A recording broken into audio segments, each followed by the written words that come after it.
میں ایک زمانے میں کام کرتا تھا، انجینئر تھا، چیف انجینئر تھا، بلکہ جنرل مینیجر تھا۔ 35 فیکٹریاں میرے انڈر تھیں، اور اتنا میرا تجربہ تھا کہ مجھے مالک بھیجتا تھا جہاں کہیں کوئی یعنی خرابی آ جاتی کہ ٹھیک کر کے آئیں۔ اور اس زمانے میں میری کنسلٹیشن فی ایک دن کا 1 لاکھ روپیہ تھی۔ یہ آج سے 25-30 سال پہلے کی بات ہے، یعنی ڈالر کا ریٹ تھا 18 روپے کا ڈالر۔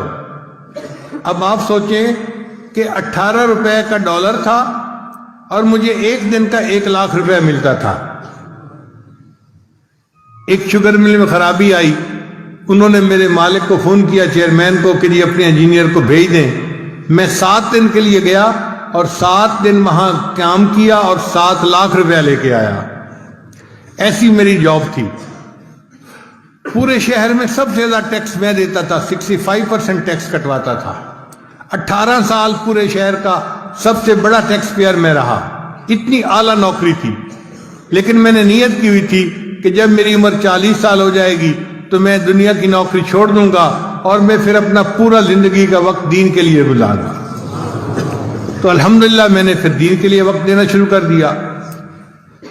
جس مالک کو چھوڑا تھا میں نے، اس نے آج تک اپنی فہرست میں میرا نام لکھا ہوا ہے۔ میں نے اس سے ایک دفعہ فون پہ پوچھا کہ اب تو 25 سال ہو گئے، میں کبھی آیا ہی نہیں اور آپ نے میرا نام فہرست میں رکھا ہوا ہے۔ کہتے ہیں جی ہم نے آپ کو نہیں چھوڑنا، آپ نے ہمیں چھوڑنا ہے۔ کوئی مالک دیکھا ہے جو اپنے انجینئر کا 25 سال انتظار کرے؟ الحمدللہ سبحان اللہ، ایسی میری جاب تھی۔ اچھا، پچھلے دنوں ایک عجیب بات ہوئی۔ ایک میرا پرانا دوست جو تھا خلی، وہ ملنے کے لیے آ گیا۔ اب اس کی بیوی میری بیوی کو ملی تو اس نے ان کو واقعات سنائے کہ آپ کے ہسبینڈ تو اتنے بڑے انجینئر تھے اور میرے خاوند کلاس فیلو بھی تھے اور ان کے شاگرد بھی تھے۔ وہ کہنے لگی کہ ہمارا تو یہ حال ہے، ہم جہاں انٹرویو دینے جاتے ہیں نا تو میرا ہسبینڈ ان کو بتاتا ہے کہ میں تو حافظ صاحب کا شاگرد، وہ جوانی میں مجھے لڑکا سا تھا، حافظ صاحب مجھے لوگ کہتے تھے، تو میں تو حافظ صاحب کا شاگرد ہوں، تو 10,000 روپیہ اس کی تنخواہ ویسے ہی بڑھ جاتی ہے۔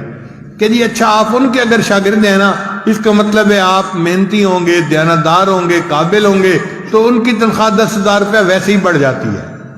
اس نے عجیب و غریب باتیں سنائی کہ آپ کے خاوند کی تو اتنی اچھی جاب تھی، یہ تھی، وہ تھی، اتنا اس زمانے میں یہ کماتے تھے، ایک مہینے ایک دن کا 1 لاکھ، تو اگر آج ان کی جاب ہوتی تو پتہ نہیں تیرے خاوند تو کہاں ہوتے۔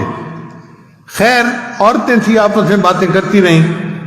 جب مہمان چلے گئے تو بیوی سے میری ملاقات ہوئی، تو بیویاں بیوی ہوتی ہیں، مجھ سے پوچھنے لگی کہ مجھے آج ڈیٹیل کا پتہ چلا، آپ نے مجھے کبھی بتائی نہیں کہ آپ کی اتنی اچھی جاب تھی اور آپ کو اتنا 1 مہینے کی تنخواہ ملتی تھی۔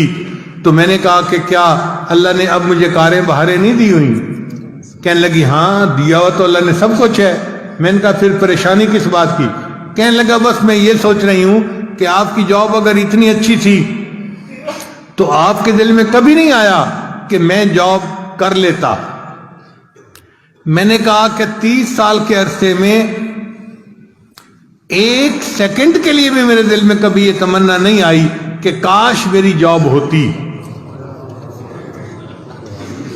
تو پھر وہ ذرا میرے اور قریب ہو گئی اور میرا ہاتھ پکڑ کے کہنے لگی آپ مجھے سچ سچ بتائیں نا، کبھی خیال ہی نہیں آیا؟ میں نے کہا واقعی میرے ذہن میں کبھی خیال نہیں آیا۔ کہنے لگی کیوں خیال نہیں آیا؟ میں نے کہا سچ بتاؤں کہ مجھے بڑے کی نوکری کر کے ایسا مزہ آ گیا ہے، اب چھوٹوں کی نوکری کرنے کو دل ہی نہیں چاہتا۔